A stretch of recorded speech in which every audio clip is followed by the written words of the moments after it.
Don't forget to like, comment, share and subscribe, and do consider supporting the channel via PayPal or Patreon. You'll find the links in the video description. It's the final of the Charity Cup. Magnus Carlsen faces Jan-Krzysztof Duda. Now this is game 3. First game was drawn. Second game Carlson won. Very interesting, complex fight. So remember, it's a 4-game set. They play 2 sets. So Duda not in a must-win situation. Nevertheless, of course, if he lost this, he would lose the first set. So Carlson won up, basically, and in a nice position. So Carlson white here, it's an old line of the English. I mean, nothing too dramatic at the moment. And here the old move was just to play pawn to d3. But, well, it's nothing special. e3 is a more active move, more typical of Carlsen. White just wants to push forward and gain space and drive the bishop back. So that's why bishop g4 is played, just to stall this advance. That bishop is pushed. Of course, Carlsen would be very happy if black exchanged bishop for knight here. That would leave this beautiful bishop on g2 with no opponent. So the bishop comes back to h5. And now, white has to decide, what do you do about this pin? Are you still trying to get this move in? Well, again, very typically, Carlsen plays in a really direct fashion. He goes for g4, pushing the bishop, and that allows him to advance in the middle. Well, I guess that's good from the point of view of claiming space in the center, but this can be a slight weakness. So let's see how things developed. Carlsen again plays very directly, exchanging off the knight for the bishop, and plays knight h4. If white hangs around here, for example, plays b3 and bishop b2, then the bishop comes to e4. And you can see that opposes this bishop here, and black is actually very comfortable there. So Carlsen just plays in a really direct way. If he can claim the 2 bishops here, he should be doing pretty well. So for example, if black hangs around with rook e8, then white will exchange, push forward, push again, so white has this big space advantage. And if the knight comes back, if black can play g5 and bring the knight here, that's fine. But g5, white has big space advantage here. There's a lot of nonsense talked about knights being better than bishops in closed positions. Here, white has space, and the knights don't have good outposts. White has a very clear advantage. So that's the kind of thing that Carlsen is trying to achieve. But Duda found a very nice little routine here. He played bishop e4. So again, if the bishops are exchanged, then black can be very happy about that. So f3 is sort of strategically forced if white wants the advantage. But here's the trick. Knight d7. Now that opens up this diagonal. The knight doesn't really have a good place to go to. It doesn't want to come here. That will just be exchanged off, and that's double pawns aren't good in that particular position. And if queen e1, then bishop d3 hits the rook, hits the pawn. So in other words, here white has to go in for pawn takes bishop, queen takes knight. So Carlsen has achieved that exchange of knight for bishop. However, it's not very desirable to have those doubled e-pawns. And white's structure is a bit static here. And, well, the queen has claimed a nice position on the king's side. Now, Carlsen has to bring his pieces over. So bishop d2. And he can get away with this because if there's a big exchange on d4, if black takes the pawn on d4, then bishop e1 hits the queen, hits the knight. So white doesn't lose a pawn. So the bishop wants to expel the queen, so the queen preempts that and comes back, and also looks at this pawn here. But there's still no threat to take here, of course. Okay, what now for white? Well, Carlson decided time to gain some space on the queen side, and this could be significant if the position closes later and then white can begin the traditional pawn storm on the queen side. Rook e8. d5, there we go. Carlson does close the center and plays queen f3 to attack the pawn here, and the rook came back to defend f7. And here Carlson suddenly put the brakes on. He played b3, and that looks so untypical of his style, actually. You know, as I've said, he's a very direct player. And, you know, this move really surprised me, I have to say. You know, I was anticipating b4, and, you know, later on, white can consider breaking with a5.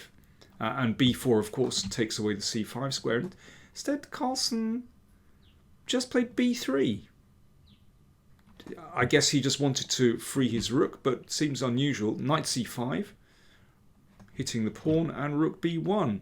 So for the moment, white is kind of stymied on the queen side. The knight finds a good position, looking at these squares, and yeah, it's not simple for white. Not easy to see how white is actually going to make progress here. Queen g3, knight h4 hits the bishop, so the knight has found a good square. Bishop comes back, and g5. And at this moment, I started to think, well, Duda is playing really well. He might just move the queen across here, attack the e-pawn, and he's ready to play h5 and even get some initiative on the king side. Certainly very hard to see how white can shake black here. So here is where Carlson had to invest some time, because potentially he's in trouble here with black seizing the initiative.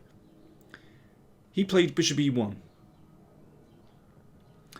And here's the point. This is actually very clever. If queen g6, then he plays queen h2. If knight takes pawn, then he has this wonderful move, rook f5. And I'm sure he'd anticipated this.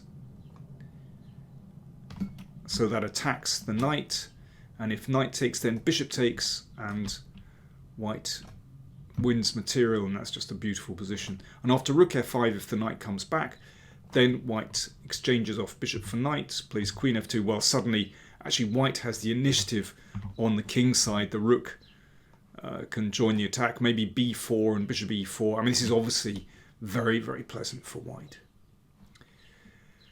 So bishop e1 was actually a vital move from Carlson to basically stall black's initiative. Game went knight d3. Bishop came back to c3.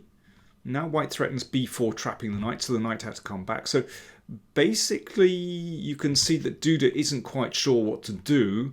You know, his sort of natural initiative, you know, hasn't sort of come to anything. Now Duda played king g7, which I kind of understand.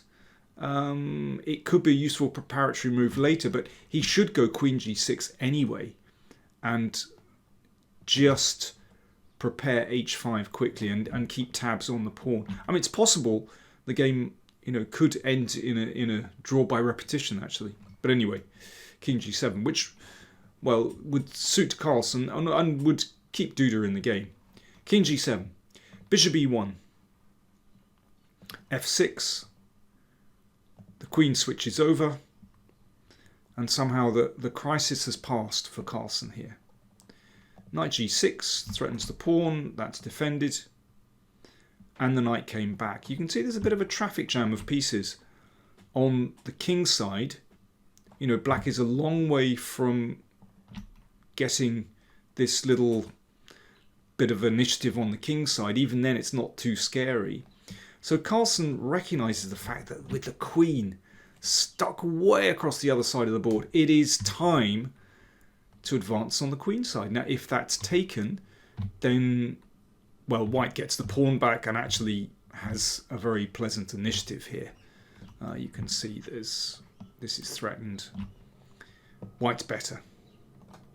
So knight d7, a5. Now this is nice. Pawn takes and c5. Carlson doesn't bother recapturing. In fact, recapturing would lead to trouble. You know, that's a beautiful square for the knight. But that's why c5 had to be played straight away. And now there's a clear threat. White can take here and bring the queen back down to c7. So for example, let's just have a very quick look at this. a4 takes, queen c7 hits the knight, hits the pawn. Well, white is actually just winning that. So Duda hurried back with the queen. Pawn takes pawn. Again, if that's recaptured, then queen c7 is fantastic. So it looks like black's position is collapsing, but Duda found knight d5. That was his idea. And the position just starts to look really chaotic now. But, well, with both players short of time, from memory, I think Duda had less time. But anyway, both players getting short of time. Pawn takes pawn on c7. Yeah, I'm not quite sure about that. I think both were cutting it fine. So pawn has reached c7, and now black has to be really careful. Of course, there's this pin, so that knight is actually okay. But you know, if white can play pawn takes pawn, then b7 will fall, and well, white is just breaking through completely. So that's why Duda played a4 to keep the b file closed, and that's certainly a decent move. Rook d1. Okay. There are some knights in the sights of the rook. Knight back to b6, so everything is protected. I mean, it's such a curious position. These sort of, well, the position's opening up now, but even so, you know, parts of it are very closed. You know, are these bishops good pieces, bad pieces? Really hard to say. It's just really double-edged. b5, well, that's a bid to certainly improve the position of that bishop. Queen f7 brings the queen back and controls this diagonal. Bishop b4 hits the rook. The rook switches to c8. And rook d3. So that just stops the pawn advancing, and the second rook can join in play as well. And here is a crunch moment in the game. Duda played a3. He could have tried knight c4. And then we would have this sequence. Basically, you know, this cuts off the support for the pawn. If black can take there, black is better. So white has to take this. But then rook takes pawn. And the position is really in the balance. I mean, obviously, that little exchange of pieces has clarified the situation. White has two bishops against a rook, but this pawn is running free. It's hard for white to control, so it's very delicately balanced. Duda had seen this idea, but wanted to throw in a3 first. So that really must be taken. And then knight c4, hitting this bishop. In fact, you know, this should be fine for white. Even bishop d6, just protecting that pawn, is a good move. But the moment passed very quickly. Carlson had seen that he could take here, sacrificing the exchange, and then he could protect the pawn on c7. And this is also very dangerous. And, well, probably with best play losing for black. I mean, it's still really tricky because, you know, white's king is potentially a bit open. But yeah, with a protected pass pawn here, so long as that pawn can be kept on b6, protecting c7. White should be doing very well. So for example, if rook takes pawn, then queen d5. Threatening, well, obviously threatening the queen, but also threatening this, and the exchange certainly doesn't look very promising for black. So that's why rook d3 was played. Rook b1, so with the idea of playing the bishop to f1 potentially, and also maybe just rook b5 to d5. And here Duda went for rook d2. If he'd checked, then this should be winning for white. You can either go bishop f1 or you can go king f2 and run the king up here. The king should avoid perpetual and must be winning, but you know, it's really tricky position. But rook d2 played,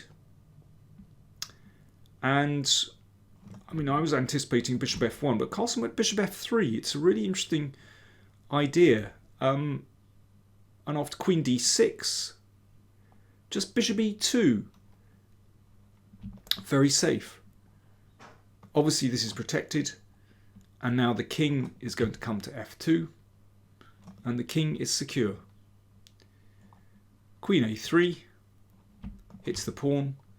King f2 protects. You can see Carlson has, you know, in all the chaos, he's managed to keep a secure king. Very, very well played, I have to say. Rook d6. Trying to hit something here. Queen b4. That forces an exchange of queens, and now it is lost, basically. White just needs to bring that bishop into the game. Even bishop a6 is possible here, but bishop c4, well, you can't argue with that little maneuver. Attacking b7. Rook a8.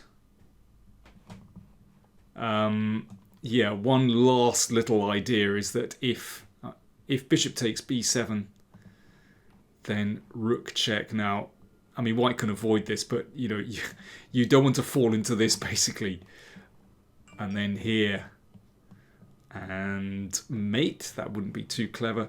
So again, Carlson absolutely switched on and just plays rook b2, covering the second rank, making sure the king is safe. And on the next turn, he can play here. And that's game over. Pawn is going through. Such a complex game. I think, you know, when you get these closed positions, they're always really difficult to assess. And particularly when, you know, you have this very unusual pawn structure.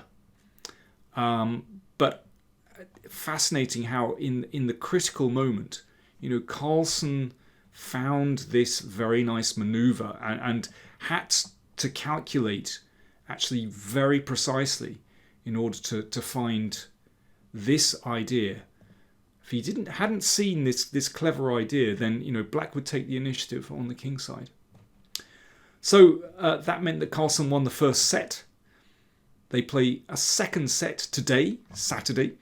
So Duda needs to win that 4-game set to force a tiebreak. Do join me on chess24.com for live commentary of those. I'm commentating with Peter Lecco, whose understanding of the game is absolutely superb. So it's a real education. I'm really enjoying it. Really fascinating to hear Peter's insights into the games. So chess24.com. Do join me. Thanks for watching.